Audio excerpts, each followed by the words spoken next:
차례 제사에 대해서 이야기해 보겠습니다.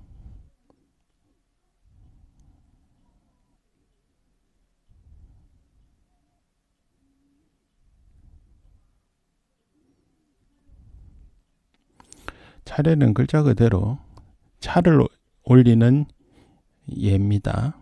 의례죠. 차를 올리는 의례. 이 차를 올리는 의례 차례는 원래 계절 인사입니다. 계절이 지나갈 때 조상에게 인사를 하는 개념이죠. 그래서 절기마다 하기도 하고요. 명절에 하기도 하고요. 그 상망에 하기도 합니다. 삭은 초하루 삭이죠. 이거는 그 보름을 이야기하는 거죠. 망. 그래서 초하루하고 보름에 계절 인사를 조상에게 하는 거죠. 요즘은 이게 절기나 명절, 상망 이거 중에 명절만 합니다. 명절 차례라고 그러죠. 명절이나 절기에 조상에 드리는 약식, 제사를 하긴 그렇고 사당에 참배를 하는 겁니다. 그래서 아주 간략하게 하는 거죠. 제사처럼 크게 하는 게 아니고요. 아주 간략하게 하는 거고요. 전통적으로 불교식에서는 차를 드렸고요. 유교식에서는 술을 올립니다. 근데 술도 여러 번 올리는 게 아니고 제사는 3번, 첨자까지 하면 4번인데요. 한 번만 올립니다. 그리고 제사는 축, 제문이 있는데요. 차례에는 축이 없습니다. 그 다음에 차례는 차를 올리는 거잖아요. 그러니까 식사가 아닙니다. 그러니까 밥하고 국을 하지 않습니다. 그리고 명절 차례할 때는 명절에 떡을 올리죠. 명절에 추석에는 송편, 설에는 떡국. 떡국이긴 하지만 떡이잖아요. 그래서 떡을 올리는 걸로 마무리합니다. 그리고 차례는 계절 인사, 계절이 지나가는 거니까요. 제사는 자시 한밤중에 지내지만 차례는 아침에 지냅니다. 그래서 시간의 차이도 있습니다. 제사를 보겠습니다. 제사는 주로 기제사입니다. 돌아가신 분의 기일에 지내는 제사고요. 근데 기일에 지내는데 기준은 자시입니다. 원래 전통적으로는 자시 하루가 시작되는 바로 그 지점. 그러니까 돌아가신 날을 자시에 지내니까요. 제사 준비는 언제 하느냐? 돌아가신 전날에 하는 거죠. 그래서 전날 입제일이라고 합니다. 제사에 들어가는 거고요. 그 다음에 끝나면 자시에 지내고 나면 그날 바로 처음에 자시부터 하루가 시작하니까요. 제사 지내면 바로 끝난 거죠. 그래서 돌아가신 날을 파제일이라고 합니다. 제사가 파였다는 뜻이죠. 그 절차를 보면 여기 이제 앞서 본 차례상보다 제사상은 좀 복잡하죠. 여기 이제 어떻게 보면 풀셋이라고 보는 거죠. 과일도 있고 포도 있고 나물도 있고 그렇죠? 여기 간장도 있고 뭐 김치도 물김치 같은 것도 보이고 여기 고기도 있고 전도 있고 생선도 있고 떡도 있고 밥도 있고 국도 있고 여기 숭늉그릇이죠. 숭늉도 있고 다 있습니다. 그래서 이렇게 전체 제사상 위에다가 음식을 펼쳐놓는 거를 음식을 이렇게 쭉 진열하는 걸 진설이라고 그러죠. 줄여서 설이라고 그러기도 하고요. 길게 말하면서 하면 설이라고 이렇게 표현하는 사람도 있습니다. 그 다음에 진설이 끝나고 나면 강신을 합니다.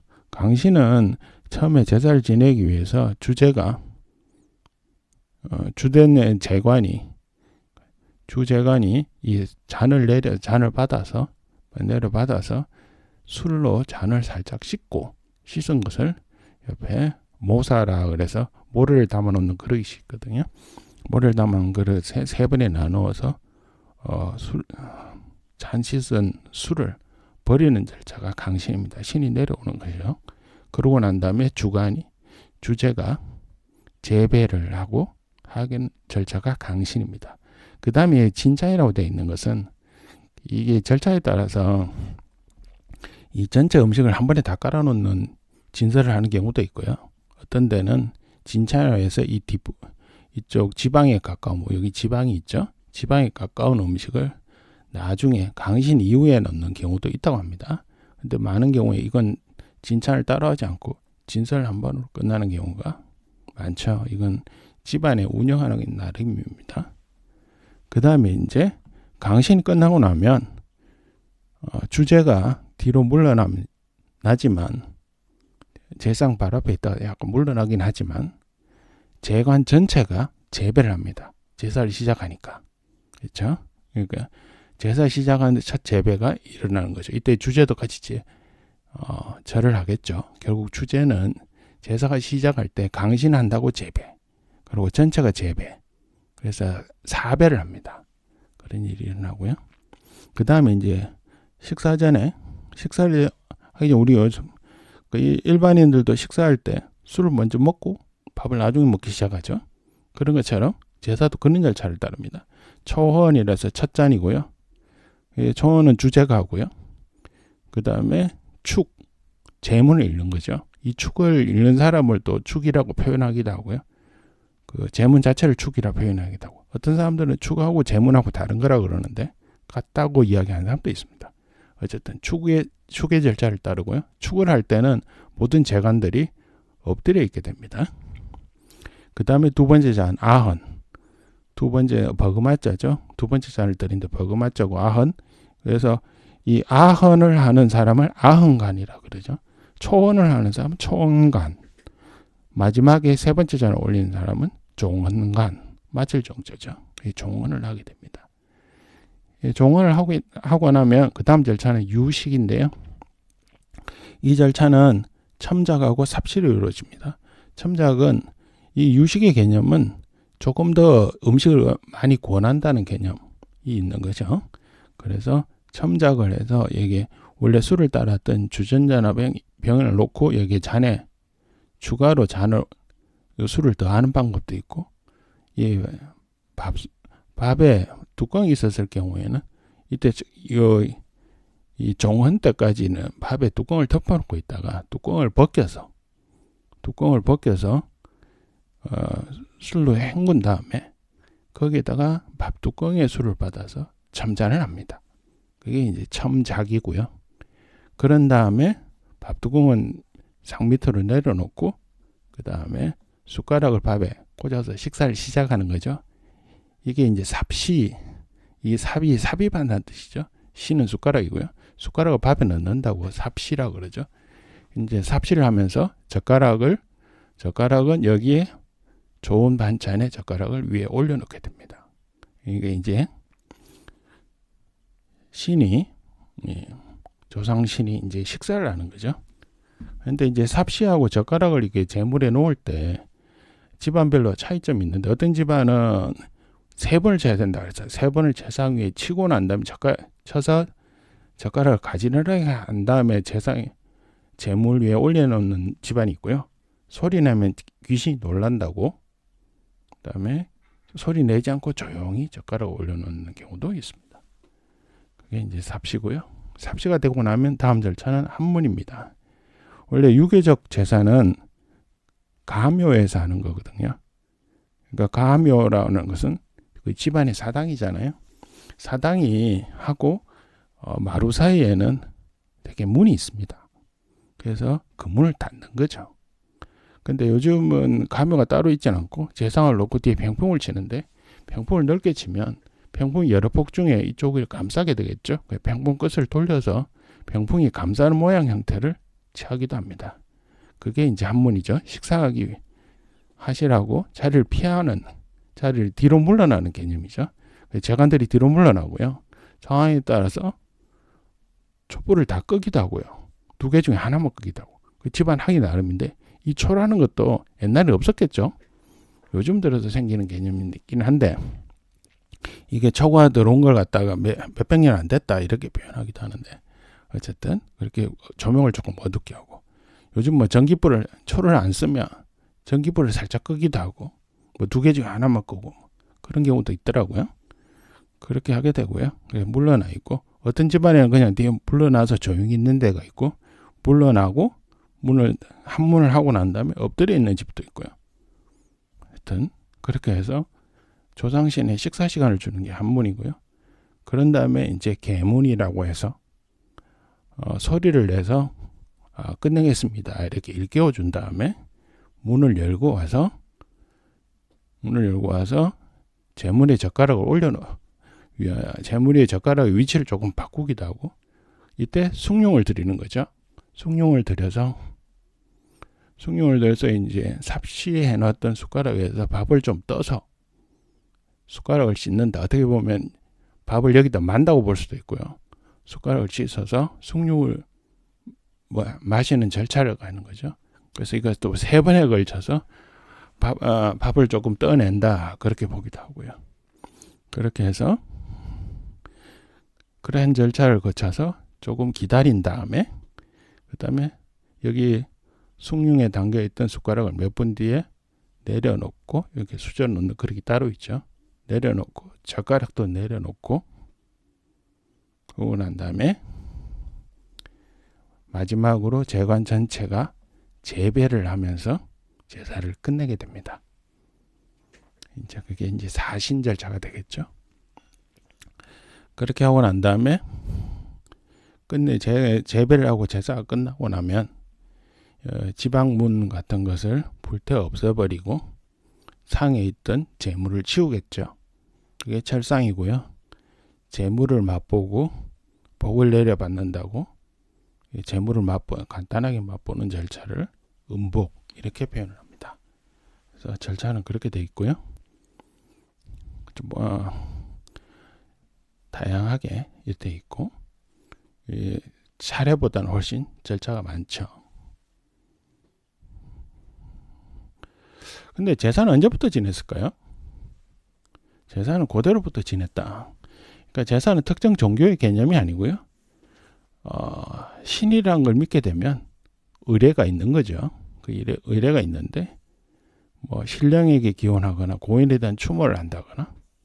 근데 이제 종교별 신앙별로 의례는 조금씩 다르지만 제사라는 형태는 비슷하다. 그러니까 그런 의례가 있다는 건 똑같은 거죠. 근데 우리가 보통 생각하는 제사는 유교식 의례잖아요. 유교식 의례는 주자 가례에 따른다. 근데 원래 책은 이제 가례라는 책이고 주자가 썼다고 해서 주자 가례 이렇게 표현하는데 남송의 학자 주희죠. 주희를 높게 불러서 주자라고 하고요. 그 주자가 관홍상제를 정리했다고 주자 가례라고 합니다. 근데 이게 성리학하고 같이 고려 말의 성리학하고 같이 들어와서 조선 초에 국가의 그 운영 이론이 되는 게 성리학이죠. 그러면서 이 주자 가례에서는 가묘를 만듭니다. 집집마다 사당이 있다는 거죠. 그런데 조선 초에 특히 세종처럼 이렇게 체계를 잘 갖춰야 되겠다 했던 분들은 가묘를 만들으라고 많은 사람들을 독려를 합니다. 심지어 대신들 잘 안 만들었기 때문에. 그래서 별채 가묘를 만들어서 거기서 제사를 지내야 된다. 유교식 의례를 갖는데 단순하게 제사를 지내는 게 아니고 가묘를 만들어서 의례를 해야 된다. 그렇게 막 독려를 하죠. 근데 막상 조선 초의 왕가는 임금 집안은 제사를 불교식으로 지냅니다. 그래서 실록에도 그런 기록이 있어요. 성종 사후에 왕가는 불교식으로 제사를 지내는데 그러니까 사대부들은 유교식으로 지내는데 왕가도 불교식으로 지내야 되는 거 아니냐. 그래서 대간들하고 그다음에 대신들하고 그다음에 군주였던 연산군하고 사이에 서로 다툼이 좀 있었다. 그런 기록이 있습니다. 그러니까 성종조에 이르러서도 성종조 연산군조에 이르러서도 왕가는 불교식을 했다는 거죠. 그러니까 사대부 이하에만 신하들한테만 유교식을 이야기했다는 거죠. 그러면서 이거는 집안의 선택이다. 관례적으로 왕가는 불교식 써왔다. 그래서 유교식으로 해야 된다라고 그렇게 하지 마라. 그런 이야기도 왕가에서 나온다고 합니다. 그러니까 이게 유교식 의례라는 게 어떻게 보면 좀 이상한 거죠. 왕은 안 하고 밑에서 하면 하고. 물론 후대에 와서는 왕들도 유교식 의례를 하게 되지만 이게 반드시 꼭 유교식 의례를 지내야 되는 거냐 의문이 있죠. 근데 왜 이렇게 유교식 의례 이거 성리학이 들어왔을까 생각해 보면 어떤 사람들이 이렇게 이야기합니다. 역사상 중국이 세계 경제에 차지했던 비중이 가장 컸을 때가 언제냐면 남송 때입니다. 그러니까 금나라한테 밀려서 남쪽에만 송나라가 있던 시절이 남송이죠. 대륙 전체를 지배를 못하고 남쪽에만 있을 때 중국이 세계 GDP에서 차지했던 것이 가장 컸다고 합니다. 그래서 가장 융성했었죠. 그러면 주변국 조선에서 보면 중국이 융성한 경제가 있는데 거기 지도 이론이 성리학이더라. 그래서 그걸 도입하고 싶어 했겠죠. 그러면서 경제 발전을 위한 다른 것들도 또 들여오고 그래서 이 유교식 의례가 지배하게 되지 않았겠느냐. 그래서 그걸 적극적으로 했다. 그렇게 보고 있습니다. 그런데 현대에 와서 유교식 가래가 필요하냐? 잘 모르겠죠. 유교식 가래는 가묘를 두는 건데 가묘를 이제 별채등에 가묘를 만들어 놓고 제사를 진행하고요. 그 집성촌이 있으면 그 문중에 가묘가 또 따로 있습니다. 그러니까 집집마다 가묘가 있고 문중에 이제 열어도 한 위에 뭐 5대조, 10대조 뭐 이런 식의 신주를 모셔놓은 가묘가 또 있겠죠. 그래서 문중의 가묘에서는 시제를 지내거나 묘사를 지내기도 합니다. 원래 4대조까지는 집에서 제사를 지내고 5대조 이상은 시제 혹은 뭐 묘사를 지낸다고 하죠. 그래서 이게 참 묘자가 무덤에 묘자를 쓰는데 이게 문중의 가묘에서 지내기도 하고요. 그 5대조, 10대조의 무덤을 찾아가서 지내기도 합니다. 근데 어쨌든 한자로는 무덤이라는 뜻의 묘자를 쓰기도 합니다. 묘자를 씁니다. 사당이라는 뜻의 묘자를 쓰진 않고요. 어쨌든 이 가묘가 한 집안 기준일 수도 있고 문중 기준일 수도 있다. 어쨌든 가묘를 마련하고 제사를 지내라. 세종이 그렇게 가묘를 만들으라고 독려했다. 이런 기록이 있다고들 합니다. 근데 이게 유교식 가래가 왜 필요했을까 생각해 보면 사실은 앞서 이야기했지만 남송에 융성했던 경제가 있었죠. 근데 융성했던 경제는 상업이 주력이긴 하지만 농사도 컸죠. 그러니까 이 융성했던 경제는 쌀농사하고 상업이 두 가지 종류가 있었는데 근데 쌀농사는 일손이 많이 가잖아요. 그래서 쌀농사는 집단 노동을 합니다. 어떤 사람은 쌀농사 한 번 짓는데 쌀을 뭐 수백 번, 뭐 많이 보는 사람은 1000번 이상 손이 가야 된다. 그런 표현을 하거든요.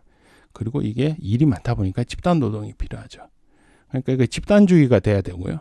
왜냐하면 잘 먹고 잘 사는 게 집단 노동을 통한 게 필요하고 집단 노동을 하려면 집단의 이익이 되는 집단주의가 되게 되고요. 그러면 지배계층이 이 집단을 지도하는 지도 이론이 필요하겠죠. 그게 성리학이 아니겠냐. 그렇게 볼 수도 있다는 거죠. 이게 동양에서는 몬순기후, 계절풍에 비가 많이 오고 이래서 그 수확량이 많은 쌀농사를 지었는데 서구권에서는 밀농사를 지었죠. 그 강수량이 적어도 되고. 근데 밀농사는 일손이 적게 들거든요. 그래서 서양의 농촌을 보면 집이 듬성듬성 있습니다. 우리처럼 집성촌이 모여 있어서 집이 다닥다닥 붙어갖고 그 옆에 농지가 있는 게 아니죠. 일손이 적게 들죠. 그럼 개인이 잘하면 되는 겁니다. 그러니까 개인이 농사를 잘 지으에 따라서 소출이 나오는 거죠. 수확량이 생기는 거죠. 그래서 밀농사 위주다 보니까 개인주의 경향이 많아졌다. 그럼 현대사회는 어떠냐? 현대사회는 집단 노동을 통해서 수확을 거두는 게 아니고요. 회사를 다니든지 농사를 짓더라도 기계화가 되고 이렇게 되면 개인이 잘하면 개인의 이득이 생기는 거죠. 그래서 지금 개인주의 경향이 강한 사회로 갈 수밖에 없습니다. 실제로 그렇게 돼 있고요. 이게 유교식 가래가 이게 신앙의 문제는 아니거든요. 그러니까 집단을 모아주는 개념이 되고 집단주의에 대해서 굉장히 부정적인 의견을 갖고 있는 사람들도 많습니다.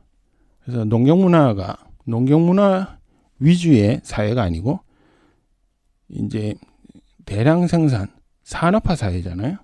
그래서 농경문화는 태조합니다. 그래서 집단주의를 몰고 가는 이런 지도 이론 논리가 약화되고 있거든요. 그러니까 자연스럽게 이런 유교식 가래가 필요성이 적어지는 거죠. 그리고 그게 종교적인 면도 아니기 때문에 실제로 필요한가에 대해서는 의문이 많은 거죠. 그러니까 시대가 바뀌었다. 그래서 유교식 가래를 꼭 고집할 필요는 없지 않겠냐. 그런 생각이 듭니다. 이번 시간에는 차례와 제사에 대해서 생각해보고 유교식 가래가 필요한 거냐, 우리 사회가 어떤 방향으로 가고 있느냐, 집단주의나 개인주의냐. 물론 장단점이 있겠죠. 근데 시대가 바뀌어 갔다는 것은 인식해야 되지 않을까, 그런 생각을 해봤습니다.